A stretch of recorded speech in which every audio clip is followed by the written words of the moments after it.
Hello दोस्तों, नमस्कार। एक बार फिर से स्वागत है आपका आपके ही चैनल में। दोस्तों, आज हम आपको बताने चल रहे हैं कि प्याज क्यों नहीं खाते, क्यों प्याज को माना गया है वर्जित हिंदू धर्म में। दोस्तों, आपने ये तो सुना ही होगा कि जो व्रत रखते हैं वैसे रखते हैं, वो कहते हैं प्याज लहसुन नहीं खाएंगे। नवरात्रि में भी कुछ लोग इस चीज़ का बहुत पालन करते हैं। तो आज हम इसी के बारे में आपको पूर्ण विस्तार से बताएंगे कि आखिर हिंदू धर्म में प्याज और लहसुन को क्यों वर्जित माना गया है, क्यों खाने के लिए पूजा पाठ में अवॉइड करते हैं लोग। प्राचीन काल से ही प्याज और लहसुन को खाने की मनाही की गई है, परंतु ऐसा क्यों और किसे प्याज या लहसुन खाना नहीं चाहिए, किसे यह खाना चाहिए, यह ज़रूरी है जानना। इतनी महत्वपूर्ण चीज़ों को आखिर क्यों खाने के लिए मना किया गया है, आइए जानते हैं।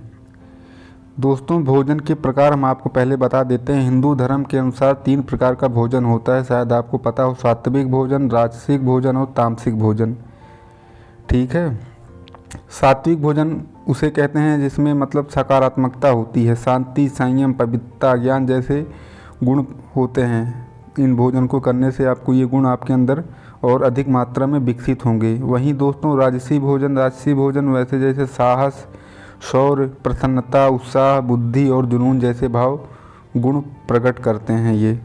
उसके बाद दोस्तों, तामसिक भोजन में दोस्तों उत्तेजना, अहंकार, क्रोध, आलस, अज्ञानता, अतिभोग, विलासिता जैसे गुण पैदा करता है अगर आप तामसिक भोजन का सेवन करते हैं तो।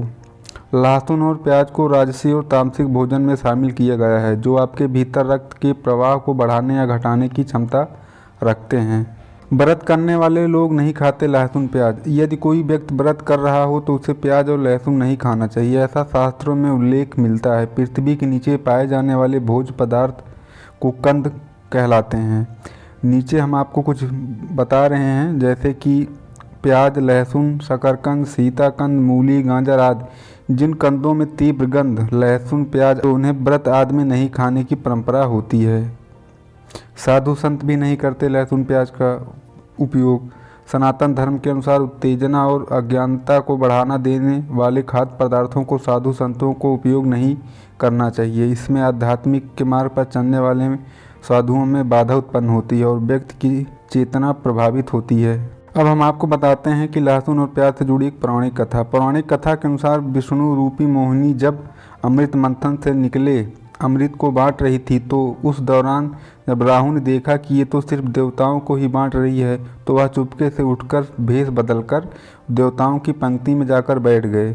जैसे ही उनसे अमृत चखा तो चंद्रदेव ने यह देखकर जोर से कहा कि ये तो दैत्य राहु है। तभी यह जानकर श्री हरि विष्णु ने अपने असली रूप में प्रकट होकर उसका सिर अपने सुदर्शन चक्र से काट दिया। जब सिर कटा उस समय तक अमृत राहु के गले से नीचे नहीं उतर पाया था, और चूंकि उनके शरीर में अमृत नहीं पहुंचा, वो उसी समय भूमि पर उसका सिर रक्त और अमृत की बूंदों के साथ गिरा।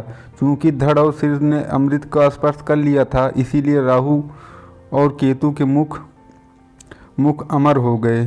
कहते हैं कि राहु और केतु के रूप में पृथक हुए उस समय राहु के शरीर में जो रक्त गिरा उसे प्याज के पौधे का जन्म लिया, और इसी कारण प्याज को काटने पर चक्र और शंख की आकृति दिखाई देती है। चूंकि इस पौधे में अमृत की बूंदों का भी योगदान था, तो यह पौधा जहां अमृत के समान है वहीं यह मृत के समान भी है।